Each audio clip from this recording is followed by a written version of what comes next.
Hello, and welcome to the Politidiots podcast. This is a show about politics for idiots by an idiot. My name's Nikki Slusher, and I'm your residential idiot. I'm going to be breaking down some of the biggest shit shows happening right now. But before we get started in true American fashion, let's begin by listening to somebody who has no idea what the fuck they're talking about. When it came out, it was Corona, right? Corona. Corona is 6 letters. When you use gematria and you say A is 1, B is 2, C is 3, and you put Corona lined out at 666. So that's 666. But we found that out. So they're saying the white wing crazies found it out, so they changed it to COVID-19, which is C. What is this? C, right? To C, yeah. Ovid. Look it up. Ovid means sheep. 19. Military code for surrender. See, sheep, surrender. That's no joke. Wow, that is actually the first I've heard of that.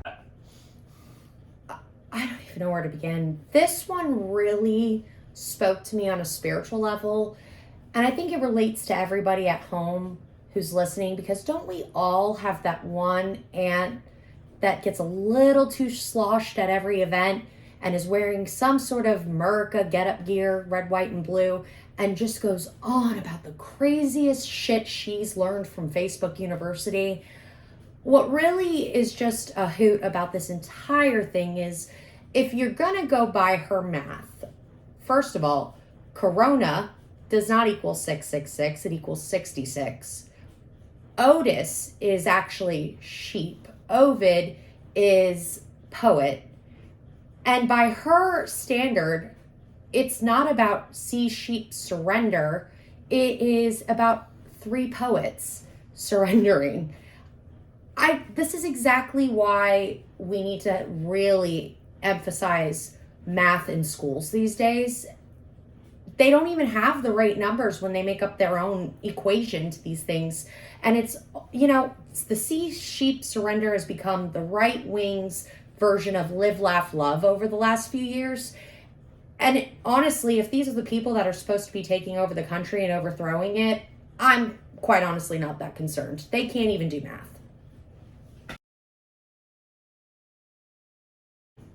All right, let's talk about the shit show that never stops filming. Our favorite person here, Ted Cruz, was up to no good last week and did what he does best and continued being an asshole. On top of, fitting in his Zodiac killer time throughout the week, Ted found a bit of time to go ahead and head up north for once and join the trucker DC convoy. This part was absolutely incredible because there's video footage of it. Ted, seen here trying to push out a fart that just won't release, was seen shotgun riding with the truckers. And in fact, best part of this whole thing was they got in the trucks that are 18-wheelers. Let's think what an 18-wheeler's gas tank looks like.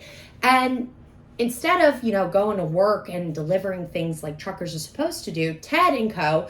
got in and decided to ride around the DC Beltway over and over again while complaining about gas prices and COVID mandates that don't even exist anymore. In fact, literally the week that they planned on going, Congress rolled back all COVID-19 mandates, and cities like New York and LA, Chicago, Houston, just to name a couple, all rolled back their mask mandate requirements. It's now basically all businesses get to decide if you need to wear a mask or not.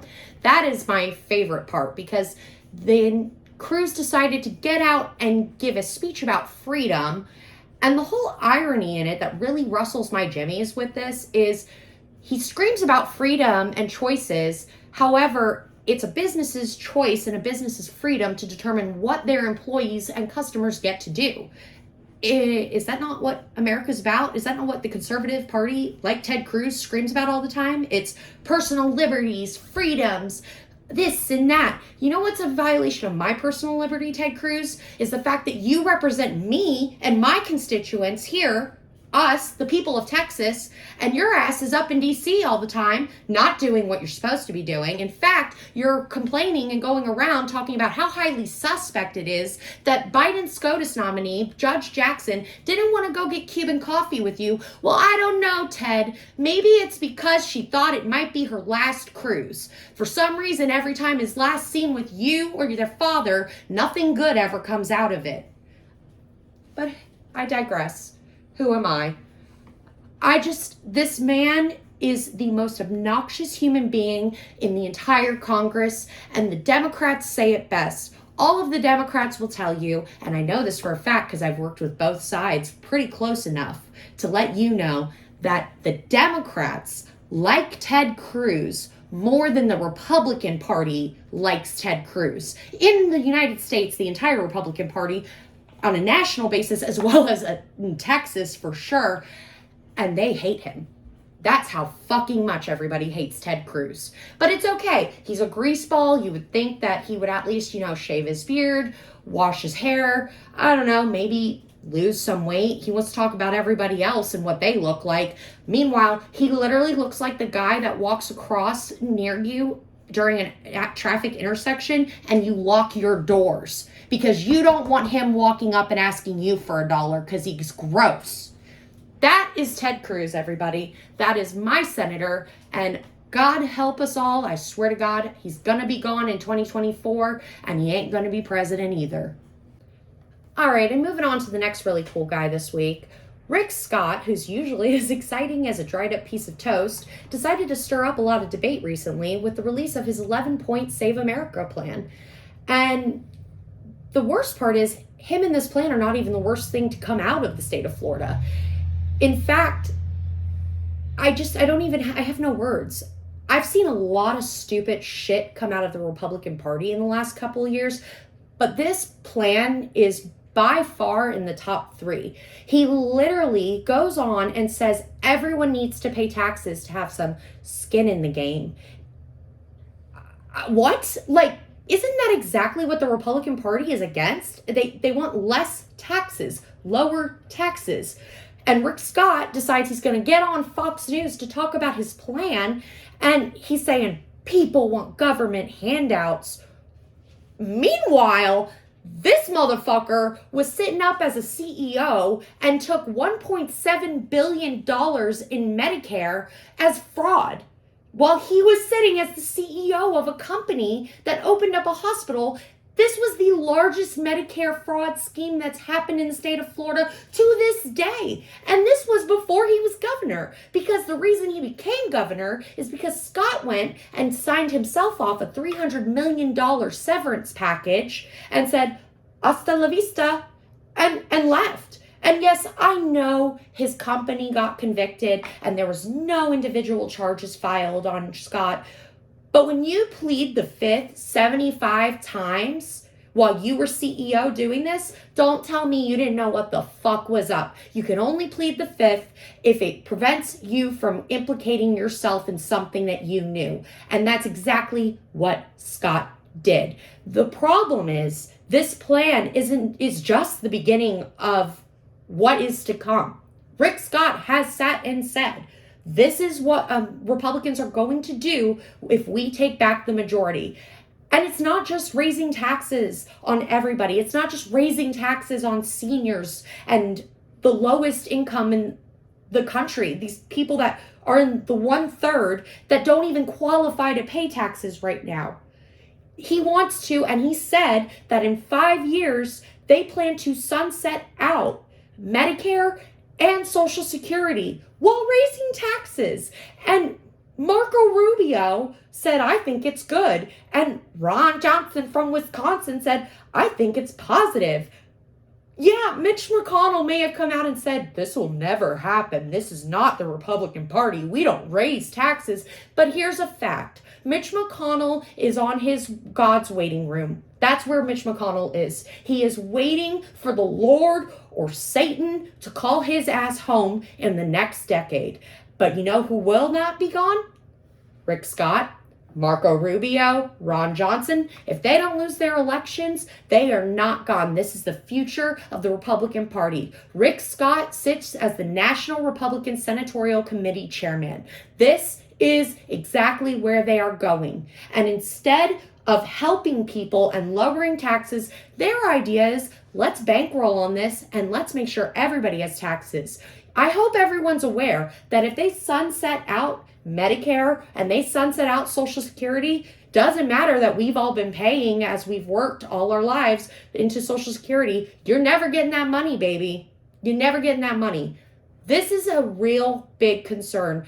And this plan is just to all Democrats on the ballot this November. This should be at the forefront of every Democrat's attack ads. Val Demings should be running on this like it is fire under her ass, because this, my friend, this is how you get conservative moderates to turn around and vote for a Democrat. All right, the last person I'm going to be shining the light on today is good old Representative Madison Cawthorn, hailing from North Carolina. Cawthorn has found himself in a little bit of a conundrum last week. I think if anybody was happy to have last weekend, it was probably him.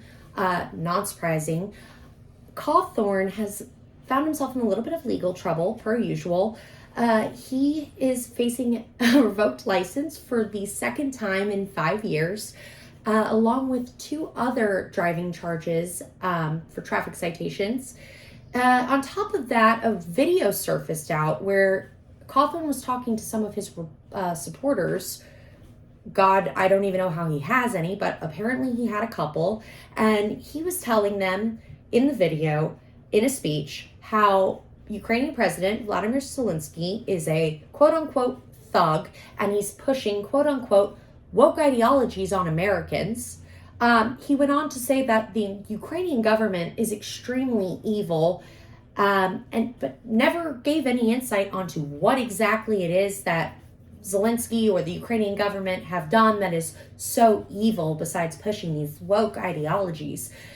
I find this really, really rich coming from somebody who, one, couldn't even get into the military and then decided to go around and lie about why he was denied from the military.